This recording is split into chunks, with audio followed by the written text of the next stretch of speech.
નમસ્કાર મિત્રો, એજ્યુ સફર પરિવાર વતી હું મુકેશ ડેરવાળિયા આપ સર્વ મિત્રોનું હાર્દિક સ્વાગત કરું છું. મિત્રો, આજે છે 14મી માર્ચ 2019 અને આજના કરંટ અફેરમાં જે પણ મોટી ઘટનાઓ અમારા નજરની સામે આવી રહી છે તેની પ્રસ્તુતિ અમે દરરોજ અથાગ પરિશ્રમને અંતે આપની સમક્ષ મૂકીએ છીએ. તો વધારેમાં વધારે મિત્રો તમે આ એજ્યુ સફર ચેનલનો લાભ લ્યો અને તમારા નોલેજને ઇમ્પ્રૂવ કરો કે જેથી કરીને આવનારી દરેક એક્ઝામને તમે ક્રેક કરવા માટે સક્ષમ બની જાઓ. એવા અમારા આ ફ્રી ઓફ કોસ્ટના વિડીયોમાં તમે સૌ લાભાર્થી બની અને આ ધ્યેયને સિદ્ધ કરો એવી વાત સાથે આજે આપણે શરૂ કરીએ આજના કરંટ અફેરમાં. તો આજે દિન વિશેષમાં જોઈએ તો 14મી માર્ચ એટલે કે જુગતરામ દવેનો નિર્વાણ દિવસ. જુગતરામ દવે, જેને આપણે વેડછીનો વડલો પણ કહીએ છીએ, એવા જુગતરામ દવેનો આજે 14મી માર્ચે નિર્વાણ દિવસ છે. તેમનો જન્મ 1 સપ્ટેમ્બર 1888ના દિવસે સુરેન્દ્રનગર જિલ્લાના લખતર ખાતે થયો હતો. લાડકું નામ વેડછીનો વડલો. તેઓ આદિવાસીઓના ઉદ્ધારક, સ્વાતંત્ર્ય સેનાની અને ગુજરાતી ભાષાના કવિ અને લોકનાટ્યકાર હતા એવા આ જુગતરામ દવે. 1 વર્ષ સયાજીપુરામાં ગ્રામ સેવા કરી અને પછી સ્વામી આનંદ અને કાકા સાહેબ કાલેલકર સાથે જોડાઈને તેઓ કાલેલકરના સંસર્ગથી સાબરમતી આશ્રમમાં શિક્ષણ કાર્ય અર્થે જોડાય છે. ઈસવીસન 1919ના વર્ષમાં નવજીવન સાપ્તાહિકની જવાબદારી પણ તેઓ સ્વીકારે છે, જે એમણે ઈસવીસન 1923ના વર્ષ સુધી સફળતાપૂર્વક સંભાળી હતી. ભારત દેશને આઝાદી મળ્યા પછી એમણે 1971 થી 1978 સુધી વટવૃક્ષ નામનું માસિક એમનું સંપાદન કર્યું હતું. વટવૃક્ષ નામનું માસિક સંપાદન કરનાર જુગતરામ દવે. અને તેમની કૃતિઓ વિશે વાત કરીએ તો મારી જીવન કથા એ તેમની આત્મકથા છે. તેમનું અવસાન આજે 14મી માર્ચ 1985ના રોજ વેડછી ખાતે આવેલા ગાંધી આશ્રમમાં થયું હતું. અને તમારા માટે એક પ્રશ્ન કે વેડછી આશ્રમ કયા જિલ્લામાં આવેલો છે? કયા જિલ્લામાં આવેલો છે? તેનો જવાબ તમારે મિત્રો અહીં કોમેન્ટ બોક્સમાં આપવાનો છે અને આપણે વાતને આગળ વધારીએ. 14મી માર્ચ એટલે કે આલ્બર્ટ આઈન્સ્ટાઈનનો જન્મદિવસ. આ વ્યક્તિએ એમ પણ કહ્યું છે, આલ્બર્ટ આઈન્સ્ટાઈને, કે વિશ્વનું એક પણ બાળક દુખિયારું હોય ત્યાં સુધી દુનિયાની કોઈ પણ શોધ મહાન નથી. આવું વાક્ય ઉચ્ચારનાર એવા મહાન શોધક કે જેમણે અણુબોમ્બ માટેનું સૂત્ર આપ્યું હતું. તો ડેલ્ટા બરાબર EMC નો વર્ગ સમથિંગ એવું કંઈક સૂત્ર છે. તો એ સૂત્ર આપનાર અને અણુબોમ્બનો શોધક આલ્બર્ટ આઈન્સ્ટાઈન એમનો આજે જન્મદિવસ છે. 14મી માર્ચ 1879ના રોજ તેમનો જન્મ થયો હતો. તેઓ સામૂહિક ઉર્જાની સમાનતાના સિદ્ધાંત એટલે કે સાપેક્ષવાદ માટે જાણીતા છે. આ પણ ઘણી વખત પરીક્ષામાં પૂછાય છે. સાપેક્ષવાદનો સિદ્ધાંત કયા વૈજ્ઞાનિકે આપ્યો હતો? આલ્બર્ટ આઈન્સ્ટાઈને. આઈન્સ્ટાઈને તેમના પદાર્થ વિજ્ઞાનના અને ખાસ કરીને ફોટો ઇલેક્ટ્રિક અસરના કાયદાના સંશોધન માટે 1921માં ફિઝિક્સનું નોબેલ પારિતોષિક પણ મળ્યું હતું. અમારી મિત્રો આ ઇન્ફોર્મેશન ગમતી હોય તો વિડીયોને લાઈક કરવાનું ન ચૂકતા. આપણે હજુ પણ આના વિશે આગળ જોઈએ તો આઈન્સ્ટાઈન 300 કરતા વધુ વૈજ્ઞાનિક લેખો તથા 150 કરતા વધુ વિજ્ઞાન સિવાયના લેખો પ્રકાશિત કર્યા હતા. 1999માં ટાઈમ સામયિકે તેમને પર્સન ઓફ ધ સેન્ચ્યુરી જાહેર કર્યા હતા. અવસાન 18 એપ્રિલ 1955 પ્રિન્સ્ટન ખાતે થયું હતું. અને ત્યાર પછી વિજ્ઞાનમાં ઘણા બધા પાઠ આવે છે.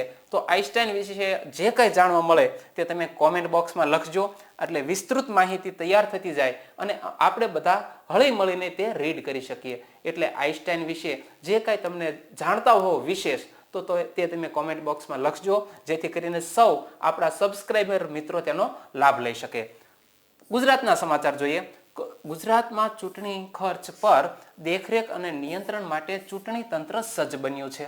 અને અહીં વાત આવે છે રાજ્યના મુખ્ય ચૂંટણી અધિકારી ડોક્ટર એસ મુરલી કૃષ્ણન છે. અહીં તમે ઇમેજમાં જોઈ શકો છો. આપણા ગુજરાતના મુખ્ય ચૂંટણી અધિકારી ડોક્ટર એસ મુરલી કૃષ્ણન છે.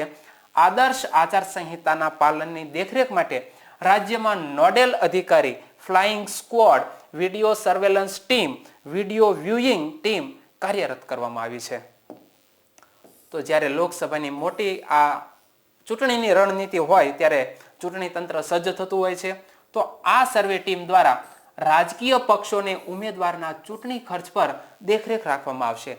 રાજ્યના 11 એરપોર્ટ પર આવકવેરા વિભાગ દ્વારા એર ઇન્ટેલિજન્સ યુનિટ કાર્યરત કરવામાં આવ્યા છે. રાજ્યમાં ઉમેદવાર અને પક્ષ માટે થયેલી સભાની મંજૂરી માટે સિંગલ વિડીયો સિસ્ટમ ઊભી કરવામાં આવી છે. એટલે ચૂંટણી તંત્ર સજ્જ થઈ ચૂક્યું છે. અને તાજેતરમાં જ્યારે આ 17મી લોકસભાની ચૂંટણી થઈ રહી છે તો તમામ જિલ્લા 33 જિલ્લામાં round the clock control room તથા ટોલ ફ્રી નંબર 1950 શરૂ કરવામાં આવ્યા છે.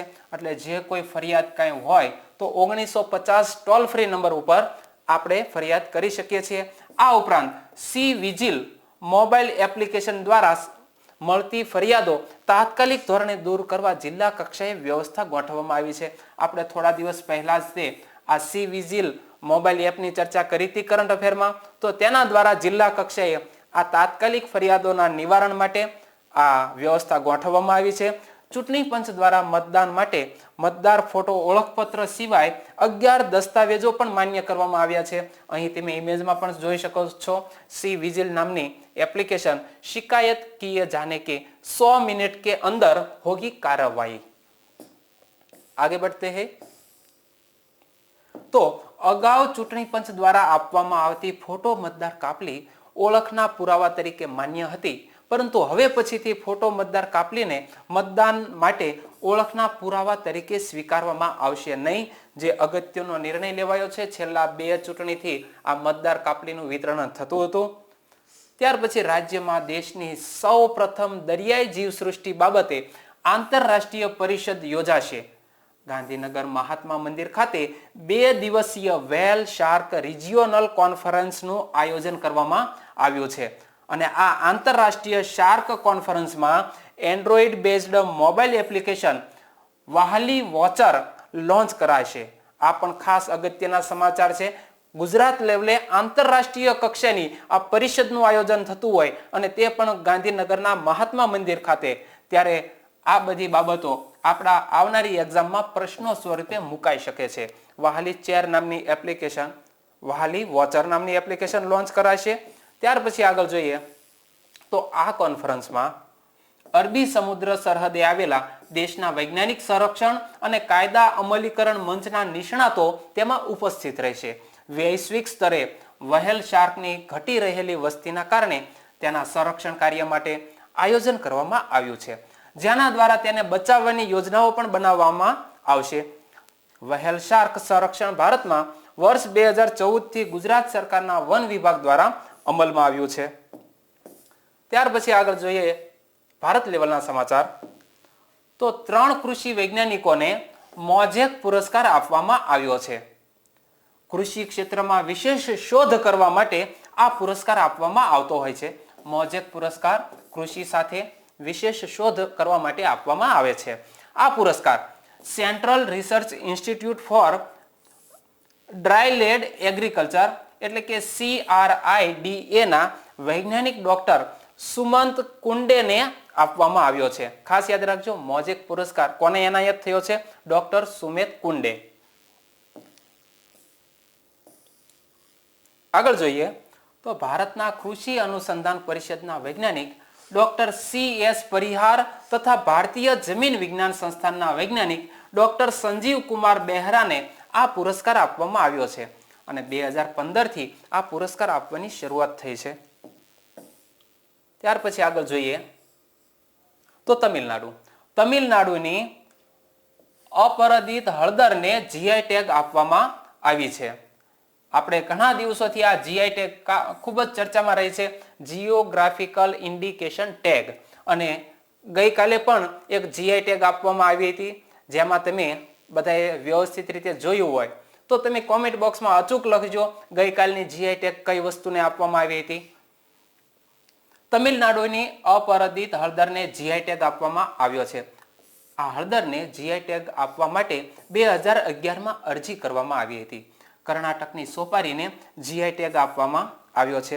થોડા દિવસ પહેલા કેરળના ઇડુક્કી જિલ્લાના મરયુર ગુડ એટલે કે મરયુર નામના ગોળને પણ જીઆઈ ટેગ આપવામાં આવ્યો હતો. ગુજરાતની કેસર કેરીને પણ જીઆઈ ટેગ મળેલો છે. જીઆઈ ટેગનું પૂરું નામ શું થાય છે? જીઓગ્રાફિકલ ઇન્ડિકેશન એટલે કે ભૌગોલિક સંકેત. તો અહીં તમે ઇમેજમાં જોઈ શકો છો. જીઆઈ ટેગ એ જે તે પ્રદેશની પ્રખ્યાત વસ્તુઓને આ ટેગ આપવામાં આવે છે. જીઆઈ ટેગને 10 વર્ષ સુધી માન્ય ગણાય છે અને પછી તેને રિન્યુ કરાવવો પડે છે. જીઆઈ ટેગ પ્રાકૃતિક વસ્તુઓ અને સ્વનિર્મિત વસ્તુઓને વિશિષ્ટ ગુણવત્તા માટે આપવામાં આવતો હોય છે. એટલે સામાન્ય રીતે જે તે ભૌગોલિક પ્રદેશની વિશિષ્ટ વસ્તુઓ હોય તેને ખાસ કરીને જીઆઈ ટેગ આપવામાં આવતો હોય છે. ભારતીય હવાઈ દળ સીમામાં બોઈંગ 737 મેક્સ 8 વિમાનનો પ્રવેશ પર પ્રતિબંધ લાગ્યો છે. અને આ પ્રતિબંધ લાગવાનું કારણ શું છે? તો ભારતના aviation safety regulator director general of civil એવિએશને બુધવારે આ આદેશ જાહેર કર્યો છે. સ્પાઇસ જેટ 14 ફ્લાઇટ પણ રદ કરવામાં આવી છે અને દેશની 2 એરલાઇન્સ એવરેજ અને સ્પાઇસ જેટ પાસેથી જ બોઈંગ 737 મેક્સ 8નો કાફલો છે અને તેના ઉપર તાજેતરમાં જ તે પ્રતિબંધ મૂકવામાં આવ્યો છે. વૈશ્વિક લેવલના સમાચાર જોઈએ તો વિશ્વના સર્વશ્રેષ્ઠ શહેરોમાં ન્યુયોર્ક છે તે પહેલા ક્રમે આવી ગયું છે. સર્વશ્રેષ્ઠ શહેરો માટે ગ્લોબલ ટાઈમ આઉટ ઇન્ડેક્સ દ્વારા 48 શહેરોમાં સર્વે હાથ ધરાયો હતો અને વિશ્વમાં શ્રેષ્ઠ શહેર તરીકે શિકાગો ત્રીજા ક્રમે આવે છે. ખાણીપીણી માટે શ્રેષ્ઠ શહેર એ બેંકોક છે. ખૂબ જ અગત્યની માહિતી છે. અહીં વિડીયો પોઝ કરી અને ખાસ જોઈ લેજો. આગળ જોઈએ આપણે. લંડનમાં પુસ્તક મેળાના ભારતીય પેવેલિયનને ખુલ્લો મુકાયો છે. આ મેળાનું આયોજન વિક્રમ સહાય અને સાધના રાવતે સંયુક્ત રીતે કર્યું હતું. વિક્રમ સહાય કેન્દ્રીય માહિતી અને પ્રસારણ વિભાગના સંયુક્ત સચિવ છે અને સાધના રાઉત પ્રકાશન વિભાગના ડાયરેક્ટર જનરલ છે. અને ભારતીય પેવેલિયનમાં મહાત્મા ગાંધીજીની 150મી જન્મ જયંતિની ઉજવણી પર આ ખાસ લક્ષ્ય રાખવામાં આવ્યું હતું. આ મેળામાં મહાત્મા ગાંધીજીના જીવન કાર્યોના સંગ્રહને ડિજિટલ સ્વરૂપે પ્રદર્શિત કરાયો છે અને આ ઉપરાંત વિવિધ ભારતીય સંસ્કૃતિ, ઇતિહાસ, લોકકથાઓનો પણ અહીં રજૂ કરવામાં આવ્યા છે. લંડન ઓલિમ્પિયા ખાતે collected of Mahatma Gandhi print અને ઇલેક્ટ્રોનિક સ્વરૂપ અંગે એક સેમિનાર પણ યોજાયો હતો. અને આજના કરંટ અફેરમાં અહીં આપણે પૂર્ણ કરીએ એ પહેલા હું ખેલ જગતના સમાચાર મહત્વના કહી દઉં કે ગઈકાલે તે ભારત અને ઓસ્ટ્રેલિયા વચ્ચેની દિલ્હીના ફિરોઝશાહ કોટલા સ્ટેડિયમમાં આ મેચ અંતિમ રમાણી અને 3-2 થી ઓસ્ટ્રેલિયા ટીમ જીતી ગઈ છે. અને ઓસ્ટ્રેલિયામાં એરોન ફિન્ચના નામે પણ એક રેકોર્ડ થયો છે કે 2009-10માં જ્યારે રિકી પોન્ટિંગ ભારતના આ ક્રિકેટના પ્રવાસે હતા ત્યારે તેમણે આ ભારતમાં શ્રેણીનો વિજય મેળવ્યો હતો. અને ત્યાર પછી 10 વર્ષ બાદ એરોન ફિન્ચના કપ્તાની પદ હેઠળ આ ક્રિકેટ શૃંખલા જીતી અને ઓસ્ટ્રેલિયા ગૌરવભેર જઈ રહ્યું છે. અને ભારતમાં 2015-16 થી કોઈ પણ શૃંખલામાં જ્યારે ભારત દેશ 2-0ની લીડ સાથે આગળ રહ્યું હોય અને પાછળની 3 મેચ હાર્યું હોય એવું આ પ્રથમવાર બની રહ્યું છે. અને ઓસ્ટ્રેલિયા માટે પણ જ્યારે તે પોતે પહેલી 2 મેચ હારી ગયું હોય અને પાછળની 3 મેચ જીત્યું હોય એવું ઓસ્ટ્રેલિયા માટે પણ આ એક વિક્રમ બન્યો છે. તો ક્રિકેટ જગતના સમાચારમાં આજે આટલું જ તે. અમારો આ વિડીયો ગમે તો તમે અહીં કોમેન્ટ સ્વરૂપે અચૂક લખજો અને જે કાંઈ પ્રશ્નો પૂછ્યા છે તેના તમે જવાબ પણ આપશો.